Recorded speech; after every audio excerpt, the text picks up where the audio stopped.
নমোং বিষ্ণুপাদায় কৃষ্ণপৃষ্ঠায় ভূতলে শ্রীমতে ভক্তিবেদান্ত স্বামিনিতে নামিনে নমস্তে সারস্বতী দেবে গৌরবাণী প্রচারিণে নির্বিশেষ শূন্যবাদী পাশ্চাত্য দেশতারিণে। হরে কৃষ্ণ। সুধী ভক্তবৃন্দ, আমরা ধারাবাহিকভাবে ভগবান শ্রী শ্রী জগন্নাথ দেবের লীলা কথা শ্রবণ করে চলেছি।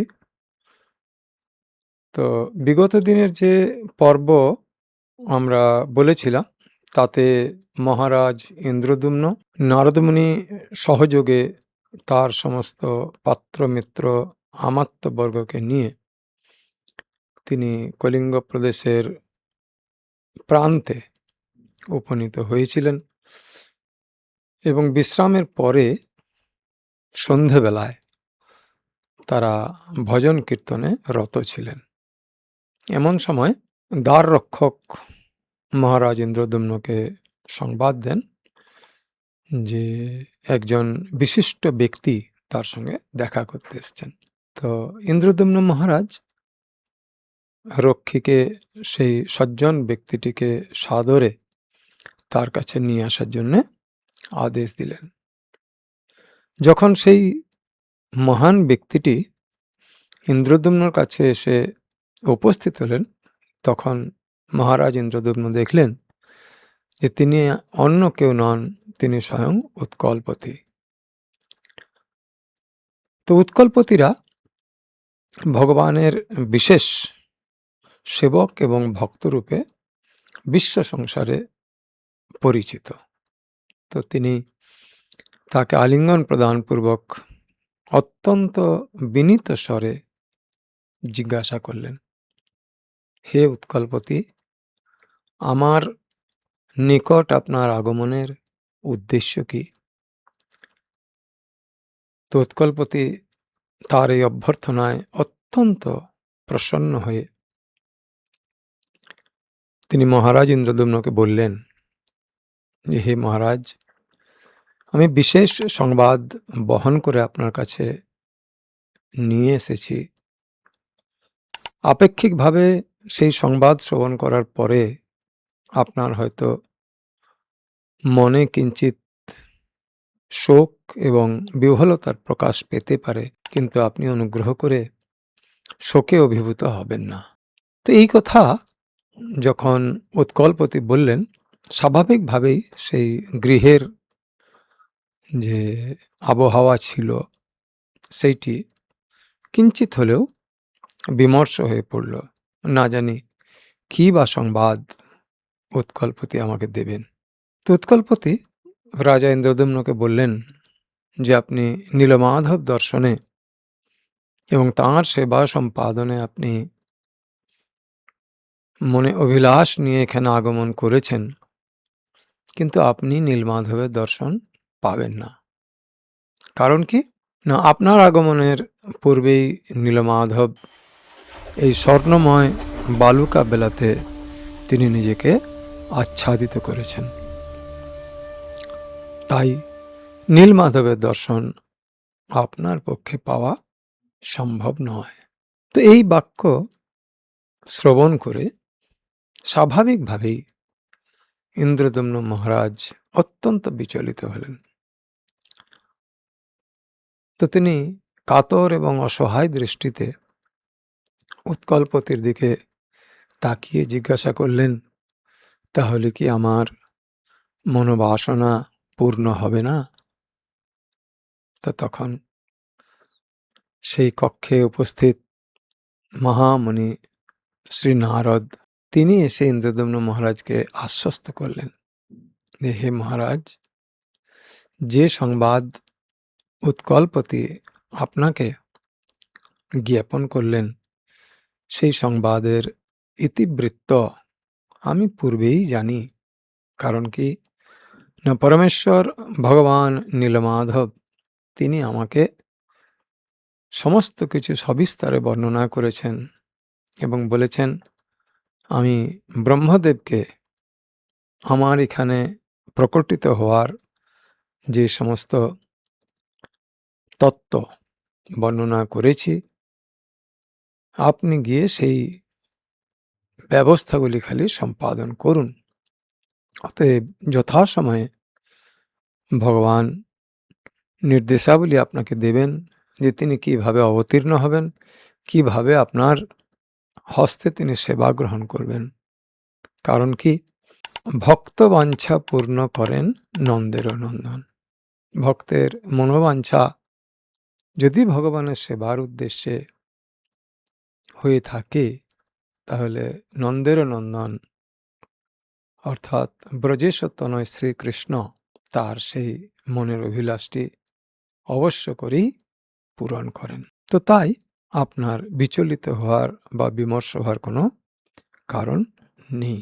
এখন সময় অতিক্রান্ত হতে চলেছে, তাই প্রত্যেক রাজন্যবর্গ এবং আর যে সমস্ত আমাত্যগণ আমাদের এই কক্ষে নাম সংকীর্তন শ্রবণে রত ছিলেন, সকলকে বলুন বিশ্রামে যেতে।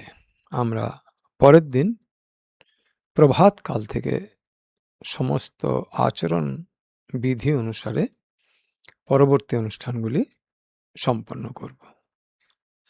তো নারদ মুনির এই কথায় স্বাভাবিকভাবেই মহারাজ ইন্দ্রদম্ন অত্যন্ত আশ্বস্ত হলেন এবং প্রসন্ন চিত্তে তিনি বিশ্রামের জন্য গেলেন। তো পরবর্তী সকালবেলায় সমস্ত প্রাতঃকালীন ক্রিয়াকর্ম যেগুলি রয়েছে সেগুলি সম্পাদন করে আর নীলাচল ধামে গমনের উদ্দেশ্যে তারা সকলেই মহানদী অতিক্রম করলেন।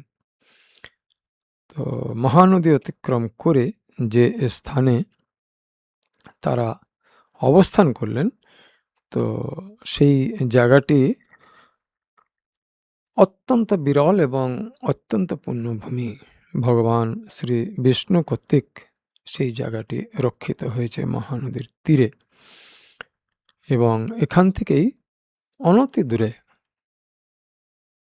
দেবাদিদেব মহাদেবের কোটিলিঙ্গেশ্বর রূপে তিনি যে আবির্ভূত হয়েছিলেন সেই মন্দির বর্তমান। তো আপনি সেখানে গমন করে দেবাদিদেব মহাদেব কোটিলিঙ্গেশ্বরের দর্শন লাভ করুন। তো এই কথা শ্রবণ করার পরে রাজা ইন্দ্রদম্ন বিন্দু সরোবরে স্নান করলেন এবং ভুবনেশ্বর শ্রী ভুবনেশ্বরের পূজা করলেন। তো ভুবনেশ্বর অত্যন্ত প্রীত হয়ে রাজা ইন্দ্রদম্নকে আশীর্বাদ প্রদান করলেন যে হে রাজন, আপনি শীঘ্রই আপনার মনের অভিলাষ যা রয়েছে সেই অভিলাষ পূর্ণ করতে সক্ষম হবেন। এই কথা বা এই আশীর্বচন শ্রবণ করার পরে তার চিত্ত অর্থাৎ মহারাজ ইন্দ্রদম্নের চিত্ত অত্যন্ত পুলকিত হল। তিনি ফিরে এসে নারদ মুনিকে সেই সমস্ত কথা বললেন। নারদ মুনিকে সেই কথা বলার পর নারদ মুনি বললেন, চলুন আমরা এখন অগ্রে আমরা গমন করি। তো কিছু দূর যাওয়ার পরে একটি বৃক্ষের নিচে, অগরু বৃক্ষের নিচে ভগবান শ্রী শ্রী নৃসিংহদেবের শ্রী বিগ্রহ দর্শন করলেন। তো নারদ মুনি ইন্দ্রদম্ন মহারাজকে বর্ণনা করলেন যে এইখানে এই উপবিষ্ট ভগবান শ্রী শ্রী নৃসিংহদেব তিনি অত্যন্ত অত্যন্ত জাগ্রত এবং তিনি ভক্তের ভক্তিপথের সমস্ত বাধা এবং যে ভক্ত পূর্ণরূপে তার কাছে শরণাগত হন তার মনের বাঞ্ছা তিনি অবশ্যই পূর্ণ করেন। আমরা নৃসিংহ ভগবানের এইখানে পূজা অর্চনা করব। তো এবং সকল অশুভ এবং বিঘ্ন বিনাশক শ্রী শ্রী ভগবান নৃসিংহদেবের শ্রী বিগ্রহ প্রতিষ্ঠা করব।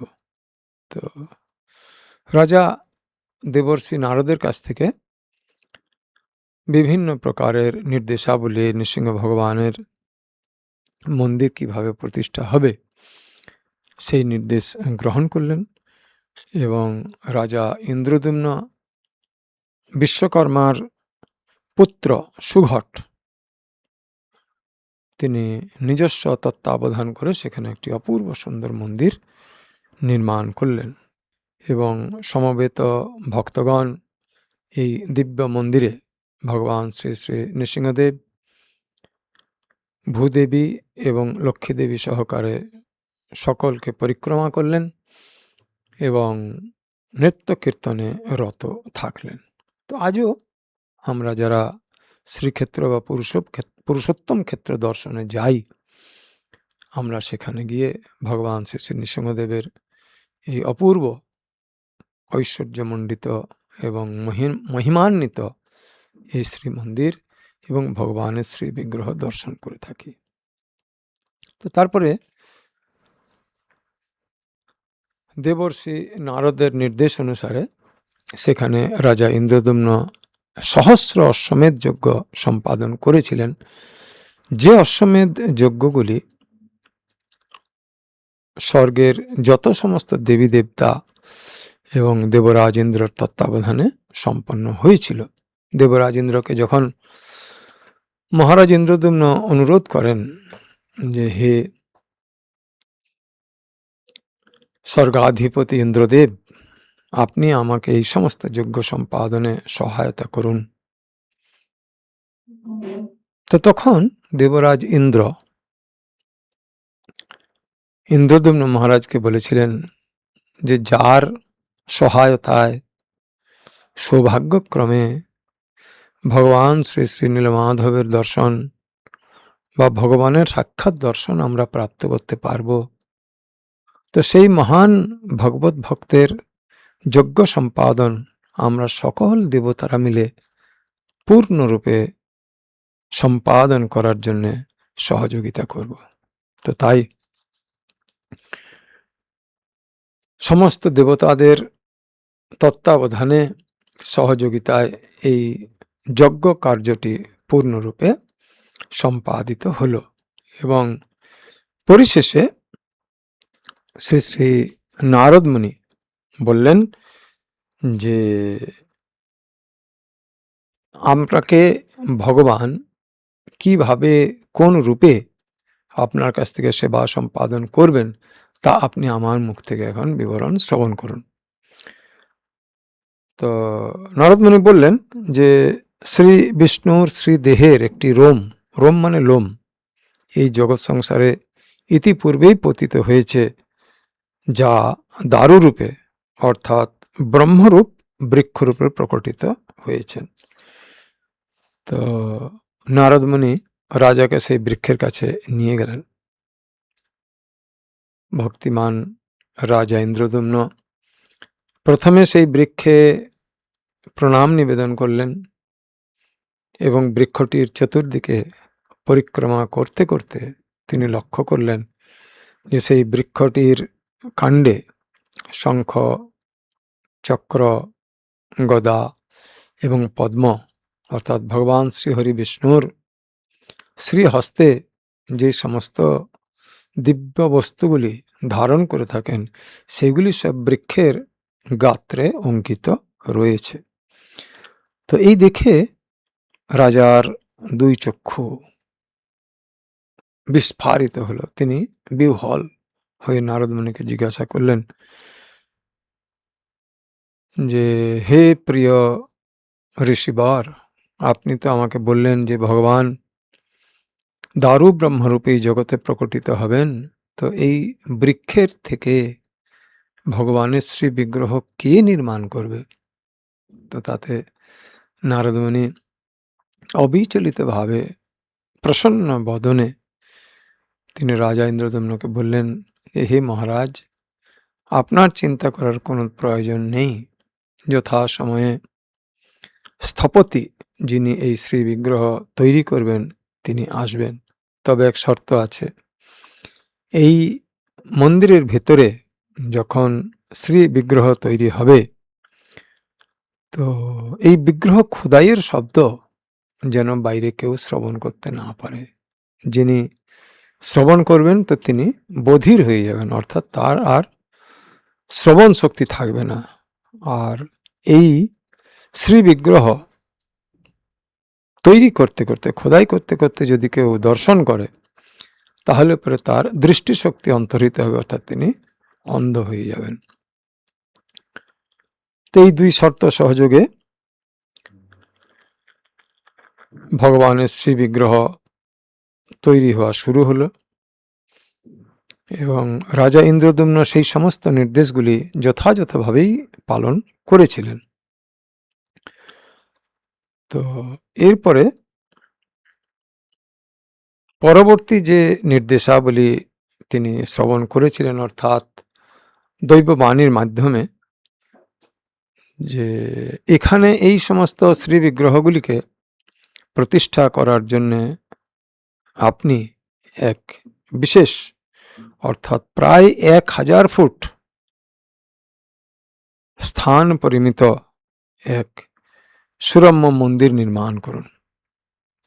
তো মাঝের ইতিহাস, প্রচলিত ইতিহাস আমরা অনেকেই জানি যে ভগবানের শ্রীবিগ্রহ তৈরি কালে মধ্যবর্তী সময়ে কোনো শব্দ, খোদাইয়ের শব্দ শুনতে না পাওয়ার কারণে কৌতূহলবশত মন্দিরের দরজা খোলা হয়েছিল এবং দরজা খোলার পর দেখা যায় যে না স্থপতি, অর্থাৎ যিনি মূর্তিকর তিনি আছেন, না মূর্তি সম্পূর্ণ হয়েছে। তো বর্তমানে আমরা ভগবান শ্রী শ্রী জগন্নাথ দেবের এই দীর্ঘ দারু ব্রহ্মরূপ বিগ্রহ, তার বিস্ফারিত নয়ন, বলদেব, সুভদ্রা মহারানী এবং জগন্নাথ দেবের এই বিস্ফারিত অদ্ভুত নয়ন সমন্বিত যে শ্রী বিগ্রহ, যে বিগ্রহটি অভয় বিগ্রহ নামে পরিচিত, তিনি 2 হাত প্রসারিত করে সেখানে অবস্থান করছেন। তো 2 হাত প্রসারিতর অর্থ যে যারা আমার দর্শনে আসে, অর্থাৎ আমার কাছে যারা আসে, আমি তাদের সকলকে আমার কৃপারূপ আলিঙ্গন প্রদান করে থাকি। তো তাই ভগবান জগন্নাথ দেব রাজা ইন্দ্রদ্যুম্নের প্রতি কৃপাপরবশ হয়ে সেই মহান ভক্তের ইচ্ছা এবং অভিলাষকে পূর্ণ করার জন্যে তিনি দারু ব্রহ্মরূপে নীলাচল ক্ষেত্র বা পুরুষোত্তম ক্ষেত্র